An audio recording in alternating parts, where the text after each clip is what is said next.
Hello learners, welcome to English tutorial by SP. I am Shravani, your online English guide. আজকে আমরা class 12 এর একটি গ্রামারের practice set solve করব। গ্রামারটা textual কোয়েশ্চেনের পাশাপাশি কিন্তু প্র্যাকটিস করাটা খুবই দরকার, কারণ কোয়েশ্চেন পেপারে প্রায় 10 মার্কস, পুরো 10 মার্কস থাকে এই গ্রামারের ওপর। সো এর আগেও অনেকগুলো ভিডিও, গ্রামারের প্র্যাকটিস সেটের ভিডিও আমাদের চ্যানেলে আপলোড করা হয়েছে, অবশ্যই চেক আউট করে নেবে। এবং আজকের এই প্র্যাকটিস সেটের মধ্যে কি কি কোয়েশ্চেন্স আছে সেগুলো দেখতে হলে stay with me till the end of the video.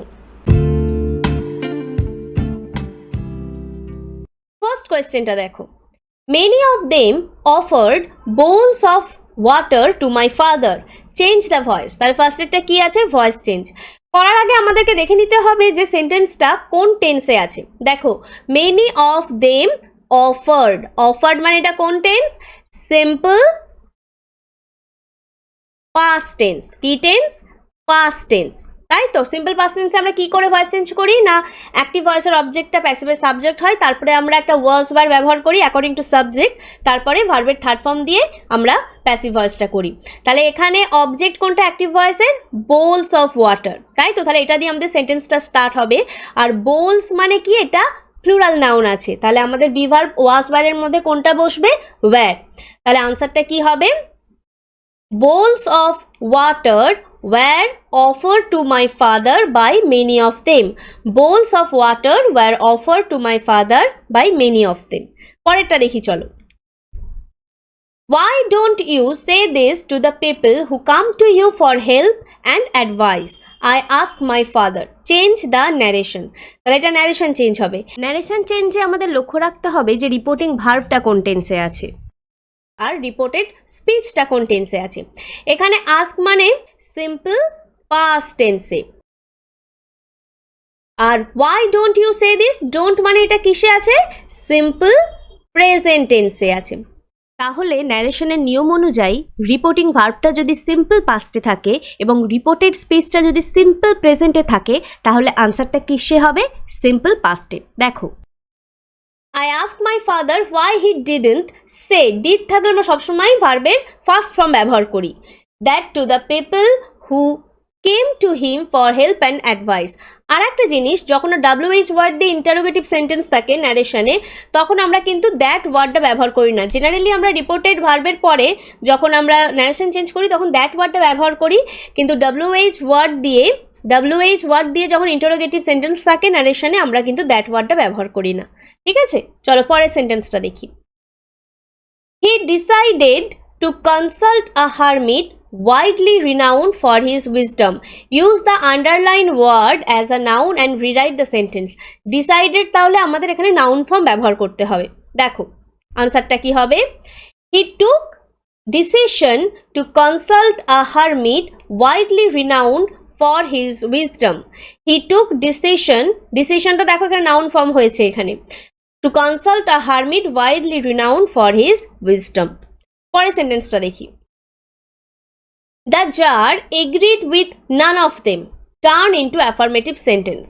তাহলে আনসারটা কি হবে?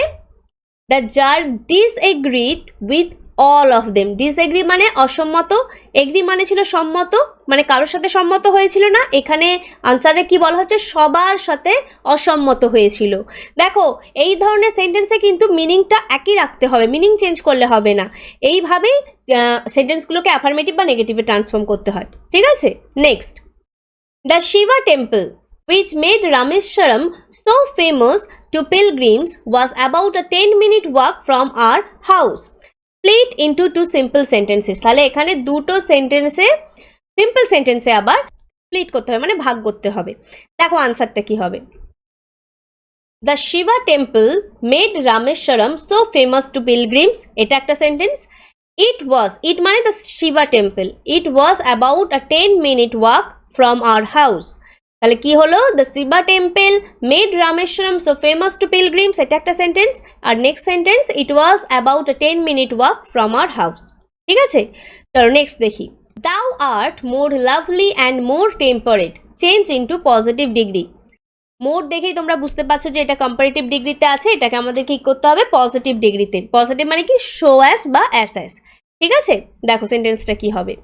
No one's art is as lovely and temperate as thou within bracket are.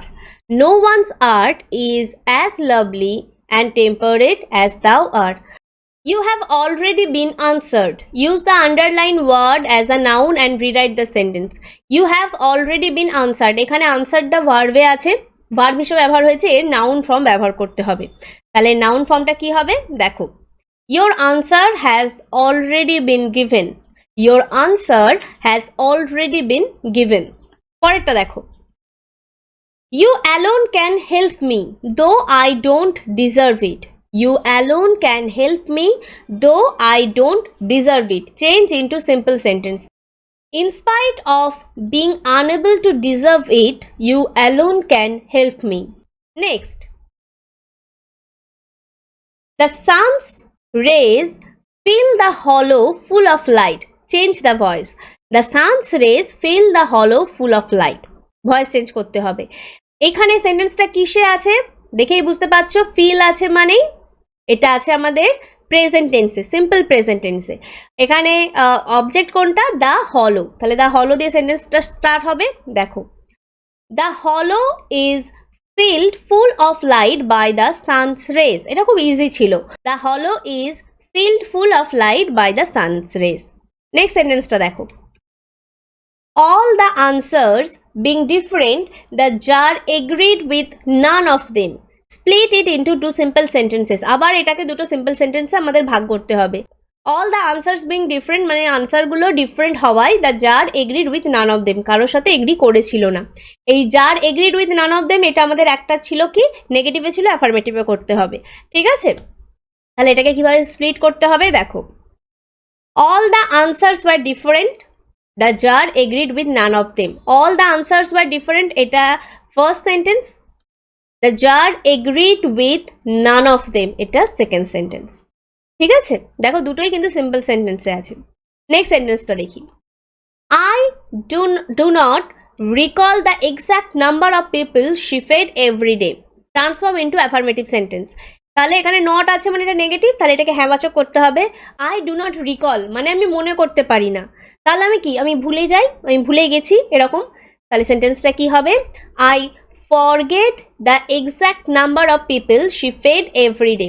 I forget the exact number of people she fed every day. So that's it for today. I hope আজকের এই ভিডিওটা তোমাদের খুব ভালো লেগেছে। So like করবে এবং comment করে আমাকে জানাবে যে কোন আনসারগুলো তোমরা পেরেছো এবং কোনগুলো ঠিকঠাক করতে পারোনি। এবং এই ধরনের ভিডিওস যদি আরও পেতে চাও আমাকে অবশ্যই সেটা কমেন্ট বক্সে জানাবে।